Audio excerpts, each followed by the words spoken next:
cities on the U.S.-Mexico border are preparing for Thursday's lifting of Title 42. It's a pandemic-era policy that allowed officials to turn away more than 2.7 million migrants over the last 3 years.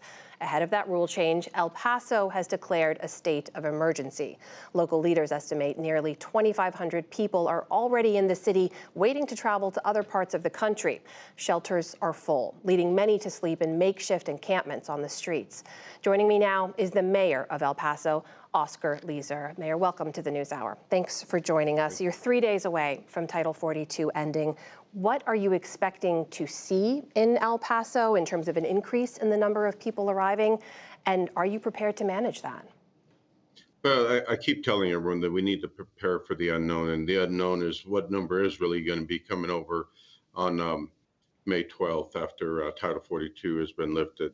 I did travel to Juarez, Mexico last week and kind of went to the shelters and looked at the shelters, and really the shelters were empty. At the second largest shelter over there was only 20 people in there as of last week. So then we went out and looked at the streets and where they are, and sure enough, there's a lot of them. There's probably 10 to 12,000 people waiting to come in, and they don't want to go in the shelters because they don't want to miss that opportunity to come into the United States prior to Title 42 expiring. And then we also have, we were told that there's a caravan of about another 3,500 coming that will arrive prior to Title 42 expiring. Now, they're all coming with the understanding that if they do get in, that it'll be in, that they'll have political asylum. And that's the people that have charged them and helped them and gotten them to over here has actually given them the information that's not really the accurate information. So you've declared a state of emergency. What does that allow you to do differently? I mean, what else do you need that you don't have now in the way of support? Well, the state of emergency gives us the opportunity to do temporary sheltering. We opened up 2 schools that have been closed for a while, and so we were able to get the 2 schools and turn them into temporary sheltering. And that's to help the people that have gone through the proper immigration system and help them get to their next destination, give them temporary sheltering. They'll be in the shelter between 24 to 72 hours. And that'll also help us to activate our civic center and then use hotels that actually to help the families and the young kids. It's something really important that one of the things we do here is make sure that we treat people the way we want to be treated and make sure that we help our asylum seekers that have gone through the immigration process unite with their family, unite with their friends, and be able to go to the destination of their choice. And reason why we're able to do that is once they go and get an A number, which is when they go through the immigration process, then they're free to go and go as where they want to go. And we want to make sure that we help decompress the streets in the system and help people move forward. Mr. Mayor, are you coordinating with other mayors in other cities? I mean, as you mentioned, and we know most people who come through El Paso or other border cities are trying to make their way somewhere else. Have other cities reached out, stepped up, said, we can help you, you can bus folks to us?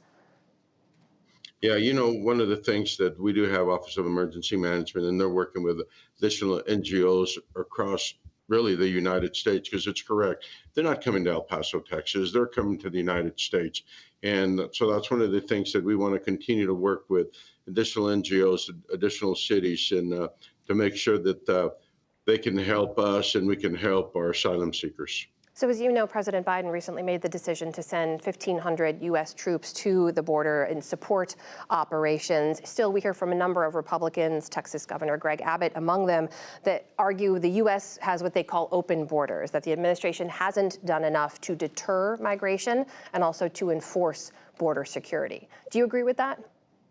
No, the borders are closed today. The borders will continue to be closed after Title 42 expires. But it's really important to know that we already have 2,500 military troops that are within the southern border, and they're sending additional 1,500 to help, but not to administer the immigration laws, but to help with administrative, to help, the Border Patrol do their job, because it's important to know that they're not here to implement the immigration law, but to support the current Border Patrol, because there's not enough to be able to do what they need to do. So it will help them do a lot of the administrative work that needs to be done.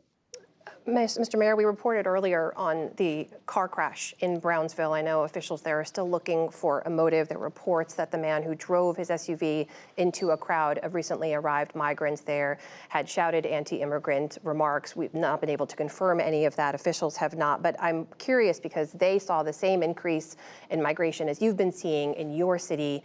Are you at all concerned about something similar happening there or about this vulnerable population that's now sleeping out in the streets of your city?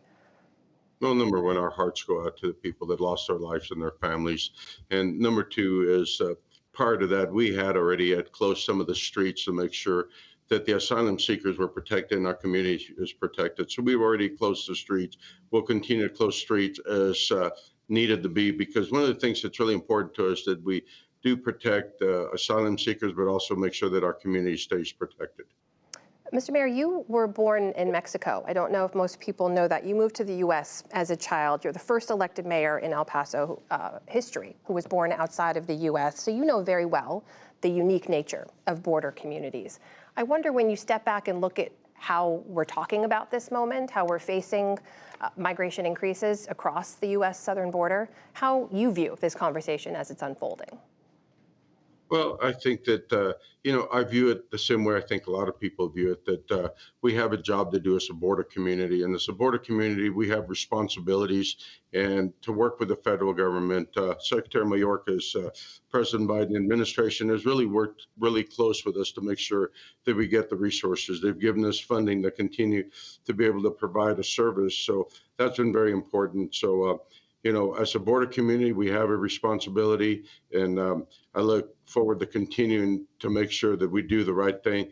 Again, not only for our asylum seekers, but also the community of El Paso, which public safety has always been our #1 priority. That is the mayor of El Paso, Oscar Leeser, joining us tonight. Mr. Mayor, thank you for your time. We appreciate you. Please come back soon. No, thank you, and you have a wonderful day, ma'am.